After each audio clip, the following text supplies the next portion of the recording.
ನೋಡ ಬನ್ನಿ ಪಾರಂಪರಿಕ ಹಬ್ಬ ಕಡಲೆಕಾಯಿ ಪರಿಷೆ. ಕಡಲೆಕಾಯಿ ಪರಿಷೆ ಬೆಂಗಳೂರಿನ ಪಾರಂಪರಿಕ ಹಬ್ಬ ಮತ್ತು ಜಾತ್ರೆ. ಇದು ಈ ಊರಿನ ಸಂಸ್ಕೃತಿಯನ್ನ ಎತ್ತಿ ಹಿಡಿಯುವ ಉತ್ಸವ ಎಂದರೆ ತಪ್ಪಾಗಲಾರದು. ಇದು ನಡೆಯೋದು ಬೆಂಗಳೂರಿನ ಬಸವನಗುಡಿಯಲ್ಲಿ ದೊಡ್ಡ ಗಣೇಶನ ಮತ್ತು ಬಸವನ ದೇವಸ್ಥಾನದ ಮುಂದೆ ಇರುವ ರಸ್ತೆಯಲ್ಲಿ ಇದನ್ನ ಮಾಡಲಾಗುತ್ತೆ. ಪ್ರತಿ ವರ್ಷ ಕಾರ್ತಿಕ ಮಾಸದ ಕಡೆಯ ಸೋಮವಾರದಂದು ಪರಿಷೆ ನಡೆಯುತ್ತೆ. ಇಡೀ ವಾರ ಹಬ್ಬದ ವಾತಾವರಣವೇ ಇರುತ್ತೆ. ಎಲ್ಲೆಲ್ಲೂ ಕಡಲೆಕಾಯಿ ರಾಶಿ, ಬತಾಸು, ಕಡಲೆಪೂರಿ ಇನ್ನಿತರ ತಿಂಡಿ ತಿನಿಸುಗಳ ಮಾರಾಟ. ದೂರದ ಊರುಗಳಿಂದ ರೈತರು ಇಲ್ಲಿಗೆ ಬಂದು ತಾವು ಬೆಳೆದಿರುವ ಬೆಳೆಯನ್ನ ದೇವರಿಗೆ ಅಂದ್ರೆ ಗಣಪತಿಗೆ ಮತ್ತು ಬಸವನಿಗೆ ಅರ್ಪಿಸಿ ಅದನ್ನ ಮಾರ್ತಾರೆ. ಚಿಂತಾಮಣಿ, ಶ್ರೀನಿವಾಸಪುರ, ಕೋಲಾರ, ಚಿಕ್ಕಬಳ್ಳಾಪುರ, ಮಾಗಡಿ, ಮಂಡ್ಯ, ಮೈಸೂರು, ತುಮಕೂರು, ಕುಣಿಗಲ್ ಹೀಗೆ ನಾನಾ ಭಾಗಗಳಿಂದ ಕಡಲೆಕಾಯಿಗಳನ್ನು ಹೊತ್ತು ರೈತರು ತರ್ತಾರೆ.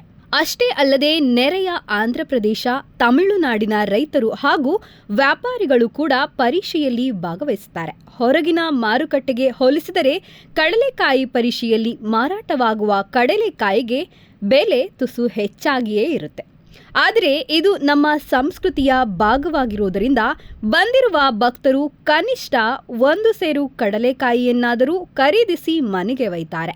ಇದರಿಂದ ರೈತರಿಗೆ ಉತ್ತಮ ವ್ಯಾಪಾರಕ್ಕೆ ಮಾರುಕಟ್ಟೆ ದೊರೆಯುತ್ತೆ. ರಾಮಕೃಷ್ಣ ಆಶ್ರಮದ ಸರ್ಕಲ್ನಿಂದ BMS ಕಾಲೇಜಿನವರೆಗೂ ಕಡಲೆಕಾಯಿ, ಕಡಲೆಪೂರಿ, ತಿಂಡಿ ತಿನಿಸು, ಆಟಿಕೆ ಸಾಮಾನುಗಳು, ಗೃಹಾಲಂಕಾರ ವಸ್ತುಗಳು, ಬಲೂನ್ ಅಂಗಡಿಗಳು ಇರುತ್ತೆ. ಹಸಿ ಕಡಲೆಕಾಯಿ, ಹುರಿದ ಬೇಯಿಸಿದ ಕಡಲೆಕಾಯಿ, ಖಾರ ಮಂಡಕ್ಕಿ, ಬಾಂಬೆ ಮಿಠಾಯಿ ತಿನಿಸುಗಳು ರಸ್ತೆ ತುಂಬ ಸಿಗುತ್ತವೆ. ಕೊಲಂಬಸ್ ಜಾಯಿಂಟ್ ವೀಲ್ ಮಕ್ಕಳಿಗಾಗಿಯೇ ಜೋಕಾಲಿ, ಪುಟಾಣಿ ರೈಲು ಮನೋರಂಜನೆಯನ್ನ ನೀಡುತ್ತವೆ.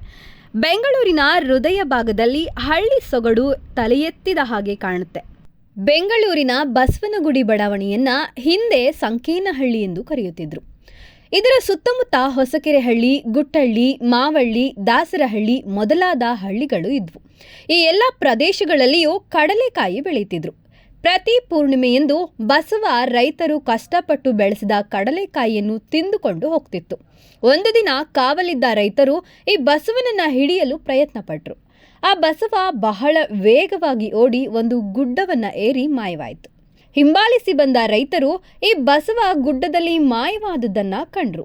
ಅವರು ಈ ಬಸವ ಆ ಗುಡ್ಡದಲ್ಲಿ ಕಲ್ಲಾಗಿ ನಿಂತಿದ್ದನ್ನ ಕಂಡು ಆಶ್ಚರ್ಯಪಟ್ರು. ಅಷ್ಟೇ ಅಲ್ಲ, ಆ ಕಲ್ಲಿನ ಬಸವ ಬೃಹದಾಕಾರವಾಗಿ ಬೆಳೆದ. ಇದೇ ಕಲ್ಲಿನ ಬಸವ ಈಗ ಇಲ್ಲಿರುವ ದೊಡ್ಡ ಬಸವಣ್ಣ. ಅಸ್ತ್ರಗಳೊಡನೆ ಬಂದಿದ್ದ ಜನ ಈ ಕಲ್ಲು ಬಸವನನ್ನ ನೋಡಿ ದಂಗಾದ್ರು. ಈಶ್ವರನ ವಾಹನವಾದ ನಂದಿಯೇ ಈ ಬಸವನೆಂದು ತಿಳಿದು ಭಕ್ತಿಯಿಂದ ಅಡ್ಡುಬಿದ್ರು. ಈಶ್ವರನೇ ತಮ್ಮ ರಕ್ಷಣೆಗೆ ತನ್ನ ವಾಹನವನ್ನ ಕಳಿಸಿದ್ದಾನೆಂದು ತಿಳಿದು ಅವನನ್ನ ಪೂಜಿಸಲು ಪ್ರಾರಂಭಿಸಿದರು. ಬಸವನಿಗೆ ಪ್ರಿಯವಾದ ಕಡಲೆಕಾಯಿಯನ್ನು ತಿನ್ನುತ್ತಿದ್ದಾನೆಂದು ತಿಳಿದು ಅದನ್ನ ತಪ್ಪಿಸಿದ್ದಕ್ಕಾಗಿ ಪಶ್ಚಾತ್ತಾಪ ಪಟ್ಟರು. ಅದಕ್ಕಾಗಿ ಸುಂಕ ಕಟ್ಟಲು ಪ್ರಾರಂಭಿಸಿದ್ರು. ತಾವು ಬೆಳೆಯುವ ಕಡಲೆಕಾಯಿಯ ಬೆಳೆಗೆ ಅವನೇ ಕಾವಲುಗಾರನೆಂದು ತಿಳಿದು ಆತನಿಗೆ ಎಲ್ಲಾ ಜವಾಬ್ದಾರಿಯನ್ನ ವಹಿಸಿದ್ರು. ಅಲ್ಲಿ ಅವನಿಗೆ ಒಂದು ಚಿಕ್ಕ ದೇವಸ್ಥಾನ ಕಟ್ಟಿಸಿದ್ರು. ನಂತರ ಬೆಂಗಳೂರಿನ ನಿರ್ಮಾತರಾದ ಕೆಂಪೇಗೌಡರು ದಕ್ಷಿಣ ಶೈಲಿಯಲ್ಲಿರುವ ಈಗಿನ ಕಾಲದ ದೇವಸ್ಥಾನವನ್ನ ಕಟ್ಟಿಸಿದ್ರು. ಅದಕ್ಕಾಗಿ ಪ್ರತಿ ವರ್ಷ ಕಾರ್ತಿಕ ಮಾಸದ ಕಡೆಯ ಸೋಮವಾರ ತಾವು ಬೆಳೆದ ಕಡಲೆಕಾಯಿಯನ್ನ ಇಲ್ಲಿ ರಾಶಿ ಹಾಕ್ತಾರೆ ಮತ್ತು ಬಸವಣ್ಣನನ್ನ ಮನಸ್ವೇಚ್ಛೆಯಿಂದ ತಿನ್ನೆಂದು ಪ್ರಾರ್ಥಿಸುತ್ತಾರೆ. ಈ ಸಂಪ್ರದಾಯ ಬಹಳ ವರ್ಷಗಳಿಂದಲೂ ನಡೆದುಕೊಂಡು ಬಂದಿದೆ. ಅಂದು ಅಲ್ಲಿಗೆ ಬರುವ ಭಕ್ತರು ಸಹ ಕಡಲೆಕಾಯಿಯನ್ನು ಕೊಂಡು ಬಸವಣ್ಣನಿಗೆ ಅರ್ಪಿಸುತ್ತಾರೆ. ಆಗ ಕಲ್ಲಾದ ಬಸವ ಬೆಳೆಯುತ್ತಲೇ ಹೋದ. ಆತ ಇನ್ನೂ ಬೆಳೆದರೆ ಪೂಜಿಸಲು ಆಗುವುದಿಲ್ಲ ಎಂದು ಆತನ ತಲೆ ಮೇಲೆ ದೊಡ್ಡ ಮೊಳೆಯನ್ನ ಹೊಡೆದಿದ್ದಾರೆ. ಅಂದಿನಿಂದ ಆತನ ಬೆಳವಣಿಗೆ ನಿಂತಿದೆ. ಆ ಮೊಳೆ ತ್ರಿಶೂಲದ ರೂಪದಲ್ಲಿ ಇದೆ. ಬನ್ನಿ ಕಡಲೆಕಾಯಿ ಪರಿಷೆಯನ್ನ ಕಣ್ತುಂಬಿಕೊಳ್ಳಿ.